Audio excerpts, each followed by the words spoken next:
ഞാൻ doctor Nisha Ernakulam general ഹോസ്പിറ്റലിൽ junior consultant ഡെർമറ്റോളജിസ്റ്റായിട്ട് work ചെയ്യുന്നു.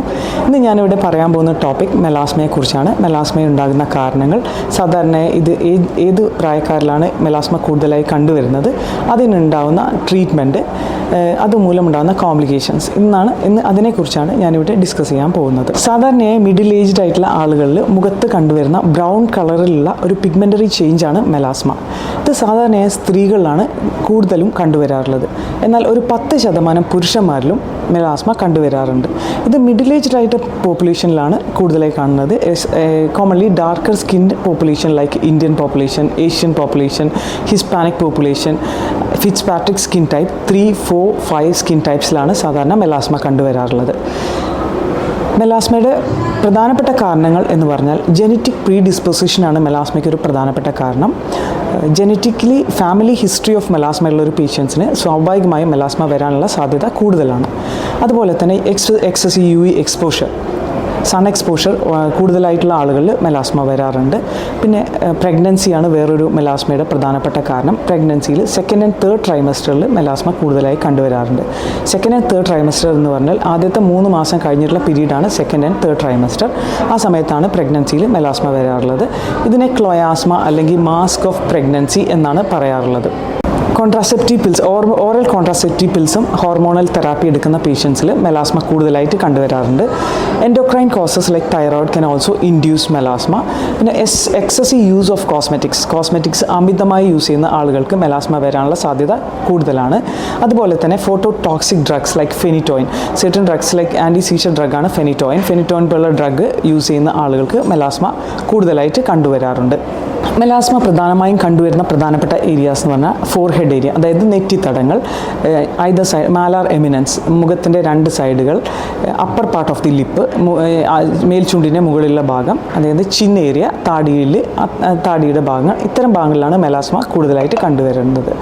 മെലാസ്മ എന്നതുകൊണ്ട് ഉദ്ദേശിക്കുന്നത് അവിടെ മെലാനിൻ പിഗ്മെൻറ്റേഷൻ വളരെ കൂടുതലായിട്ട് ഉണ്ടാവുകയാണ്. മെലനോസൈറ്റ്സ് ആണ് നമ്മുടെ മെലാനിൻ പിഗ്മെൻറ്റേഷൻ ഉണ്ടാക്കുന്ന കോശങ്ങൾ.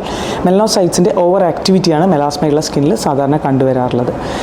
നമ്മൾ മെലാസ്മയെ 3 ടൈപ്പായിട്ട് ക്ലാസിഫൈ ചെയ്യാറുണ്ട്. Epidermal type, dermal type and mixed type. Epidermal type എന്ന് പറഞ്ഞാൽ സൂപ്പർഫിഷ്യൽ പിഗ്മെൻറ്റേഷനാണ്, വളരെ സ്കിന്നിൻ്റെ പുറത്തെ ലെയറിൽ കാണുന്ന പിഗ്മെൻറ്റേഷനാണ് എപ്പിഡെർമൽ ടൈപ്പ്. ഡെർമൽ ടൈപ്പ് എന്നതുകൊണ്ട് ഉദ്ദേശിക്കുന്നത് സ്കിന്നിൻ്റെ ഡീപ്പർ ലെയറിലാണ് പിഗ്മെൻറ്റേഷൻ വരുന്നത്. മിക്സഡ് ടൈപ്പ് എന്നതുകൊണ്ട് ഉദ്ദേശിക്കുന്നത് രണ്ട് രീതിയിലുള്ള പിഗ്മെൻറ്റേഷനും ഇതിൽ കാണാറുണ്ട്. ക്ലിനിക്കലി, അതായത് അപ്പിയറൻസ് വൈസ് മെലാസ്മയെ centrofacial type, malar type and mandibular type എന്ന് വേറൊരു രീതിയിൽ ക്ലാസിഫൈ ചെയ്യാറുണ്ട്. സെൻട്രോഫേഷ്യൽ ടൈപ്പ് എന്ന മെലാസ്മ കണ്ടുവരുന്നത് നെറ്റിത്തടങ്ങളിലും മൂക്കിലും അതുപോലെ തന്നെ താടിയുടെ ഭാഗങ്ങളിലാണ്. മുഖത്തിൻ്റെ സെൻട്രൽ ഭാഗത്ത് വരുന്ന മെലാസ്മയാണ് സെൻട്രോഫേഷ്യൽ ടൈപ്പ്. മാലാർ ടൈപ്പ് എന്ന് പറയുന്നത് മൂക്കിൻ്റെ 2 സൈഡിലായിട്ട് വരുന്ന ടൈപ്പാണ് മാലാർ ടൈപ്പ്. മാൻഡിബുലാർ ടൈപ്പ് എന്ന് പറഞ്ഞാൽ ലോവർ ഏരിയയിൽ, മാൻഡിബിളിൻ്റെ ഏരിയയിൽ, മാൻഡിബിൾ എന്ന് പറഞ്ഞാൽ ഈ ബോണാണ്, ആ ഏരിയയിൽ വരുന്ന ടൈപ്പാണ് മാൻഡിബുലാർ ടൈപ്പ്. ക്ലിനിക്കലി മെലാസ്മയെ നമുക്ക് ഡിഫറൻഷ്യേറ്റ് ചെയ്യാൻ പറ്റുമെങ്കിലും മെലാസ്മയെ നമുക്ക് വുഡ്സ് ലാമ്പ് ഉപയോഗിച്ചും ഡെർമോസ്കോപ്പി ഉപയോഗിച്ചുമാണ് കൂടുതൽ ഡീറ്റെയിൽസ് ആയിട്ട് മെലാസ്മയെ നമുക്ക് മനസ്സിലാക്കാൻ സാധിക്കാറ്. മുഖത്ത് വരുന്ന മറ്റ് പിഗ്മെൻ്ററി ചേഞ്ചിൽ നിന്ന് മെലാസ്മയെ ഡിഫറൻഷ്യേറ്റ് ചെയ്യുന്നത് ആവശ്യമാണ്. സാധാരണയായി ഡ്രഗ് ഇൻഡ്യൂസ്ഡ് പിഗ്മെൻറ്റേഷൻ, ചില ഡ്രഗ്സ് ഞാൻ പറഞ്ഞു, കോസ്മെറ്റിക്സ് അമിതമായി യൂസ് ചെയ്യുന്ന ആളുകൾക്ക് പിഗ്മെൻറ്റേഷൻ വരാറുണ്ട്. അതുപോലെ തന്നെ മെലാസ്മയ്ക്ക് നമ്മൾ യൂസ് ചെയ്യുന്ന ഒരു ഡ്രഗാണ് ഹൈഡ്രോക്വിനോൺ തന്നെ മുഖത്തൊരു പിഗ്മെൻറ്റേഷൻ ഉണ്ടാക്കും, വിച്ച് ഈസ് കോൾഡ് ക്യൂട്ടേനിയസ് ഒക്രോനോസിസ്. പിന്നെ ചില അസുഖങ്ങളിൽ, HIV പോലുള്ള അസുഖങ്ങളുള്ള ആളുകൾക്ക് മുഖത്തൊരു പിഗ്മെൻറ്റേഷൻ കാണാറുണ്ട്. പിന്നെ ലൈറ്റ് ഇൻഡ്യൂസ്ഡ് ആക്ടിനിക് LP എന്നൊക്കെ പറഞ്ഞ കണ്ടീഷൻ ഉണ്ട്, അതായത് photo induced excessive sun exposure കൊണ്ട് മുഖത്തുണ്ടാകുന്ന പിഗ്മെൻ്ററി ചേഞ്ചാണ് ആക്ടിനിക് LP.